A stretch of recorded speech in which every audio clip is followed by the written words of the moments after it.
also extremely happy to have with us today Shri Dinesh Patnaik, the Director General of Indian Council of Cultural Relations. A career diplomat of the IFS with over 25 years of experience in a variety of interesting and challenging assignments. He served in the Indian missions in Geneva, Dhaka, Beijing, and Vienna. Always extremely supportive of everything that CSP does. It's a pleasure to have him here to talk about the insights on soft power. Dinesh ji, over to you.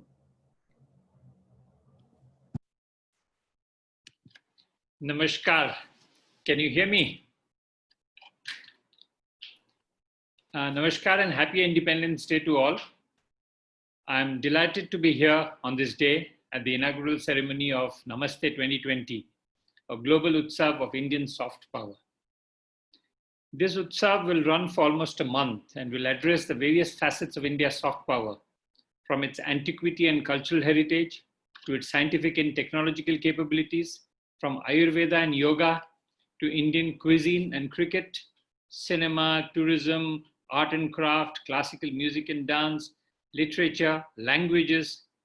This 1 month of discussion will bring out the different aspects of India's soft power. Now, I don't have to tell you what is soft power. Since Joseph Nye coined the word more than 20 years ago, this has become part of the global lexicon.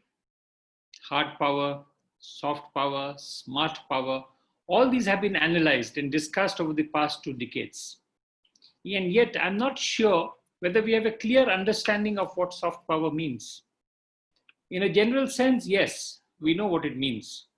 Like Joseph Nye says, soft power is to get others to want what you want. That's a very simplistic way of looking at things, but most of us see it that way. We see soft power as a non-coercive way to influence others, to do what we would like them to do. It does not use hard or military power, but uses the power of cultural influence to co-opt others. So, what is this? Finally, it comes down to cultural influence. But what is cultural influence? Culture is not just about performing arts, music, dance, painting, artisans. It is life itself. And the best way to describe it is Sanskriti, our own Sanskriti, the way of life, how a society sees itself in all its different forms, economic, political, social, etc. And Joseph Nye had that in mind when he coined the word cultural influence, or when he said soft power. When he said cultural influence, he meant the political and economic culture of that country. And 20 years ago, when he coined it, that meant liberal democratic politics and free market economics. These were the mantras, the traits which countries around the world aspired to. So in a sense, what he meant was that the culture of a country incorporates everything: its political system, its economic strength, its values and traditions, its cultural heritage, its historical legacy, everything. Now, I'm not going to waste time trying to analyze the meaning of soft power. For us who are practitioners of soft power, it translates ultimately into cultural influence, where culture is the sum total of all aspects of a country. Today, I've been asked to talk on insights into soft power. That's a topic I've been given today by the organizers.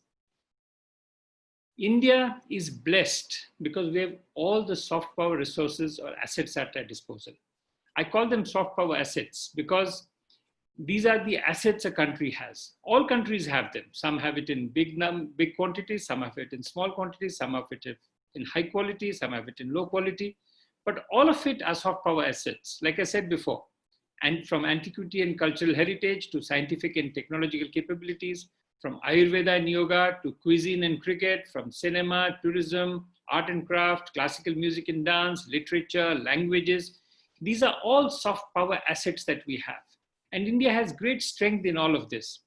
And add to it our strong political system, our democracy, the largest elections in the world, free press, strong institutions, and most important, strong and capable leaders.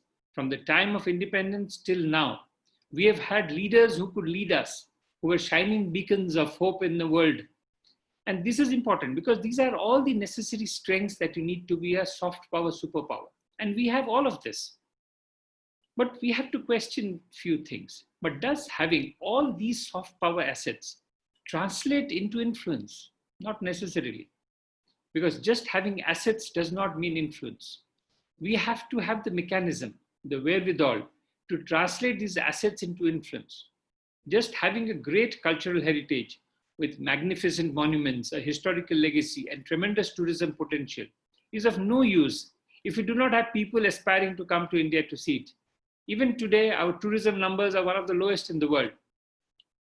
Similarly, having great classical music and dance traditions that we have, the variety that we have, does not necessarily mean that everyone in the world will want to learn it, watch it, and look up to us.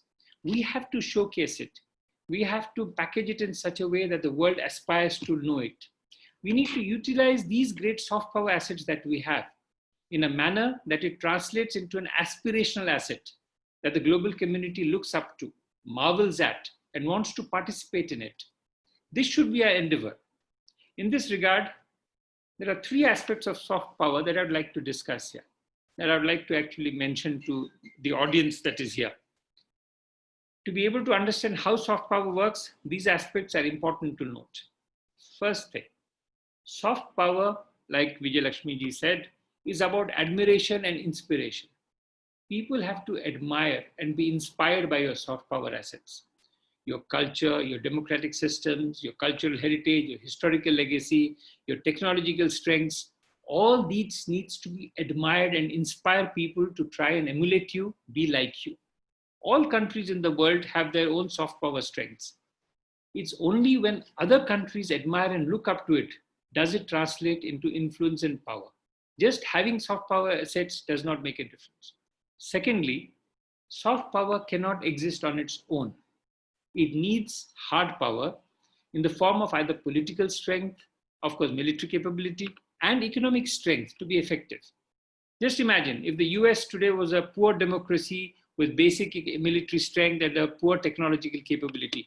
How many countries in the world would aspire to want to be like it?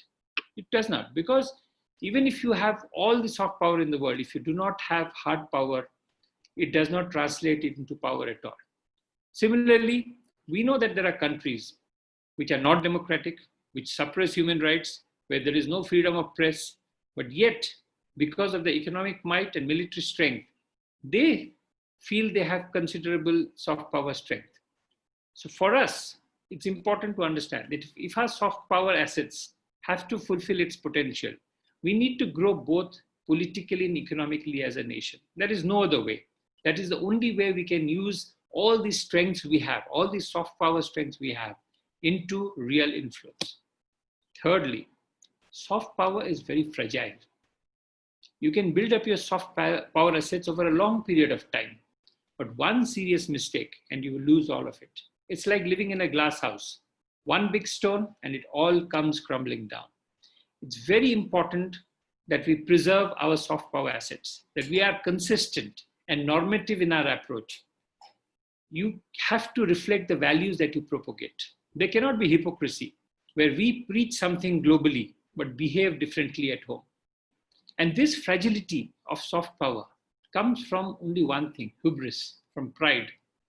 Whenever nations have allowed hubris and pride to overtake them, they have failed or collapsed, particularly their soft power assets. From being seen as a model country, they're seen with suspicion. And hubris comes from thinking that your culture, your systems, your traditions are the best. And the world has no option but to come to you, aspire to be like you, learn from you. This hubris is the thing which will bring us down if we have it. Culture actually thrives when it is shared. When you start respecting each other and developing a shared culture that takes the best of both countries, both systems, both cultures. And that is what is at the essence of cultural diplomacy, which is at the heart of it. It's about mutual exchanges, joint collaborations, common plan of action. And this is what ICCR is all about, the cultural diplomacy that we do, about promoting mutual understanding, nurturing positive images of both countries, mine in your country, yours in my country, and propagating positive views and opinions. It is in this context that soft power thrives and becomes an asset that brings you influence and understanding. that assist you in translating the wonderful soft power assets that you have into a force for good and mutual benefit. I would like to end here. I don't want to continue because these are the three things I wanted to talk about. I'd like to end here by thanking the organizers of this Utsav of Indian Soft Power for inviting me to address them, especially Vijay Lakshmi ji from the Center of Soft Power. They have a wonderful program ahead, which will continue for a month. I'm looking forward to the results of the discussions and deliberation that will take place, as it will help us identify our soft power assets and help in formulating a win-win strategy for greater cultural and soft power diplomacy. If we are to achieve our objective of being, as Hari Kiran ji said, in the top 3 in the global soft power index, we need to have a long-term plan and strategy. I'm sure the deliberations of this celebratory conference, I'm glad you called it celebratory because we need to celebrate our soft power, will help us in doing so. So thank you once again, and I wish the conference all success. Thank you very much. Thank you so much, Dinesh ji.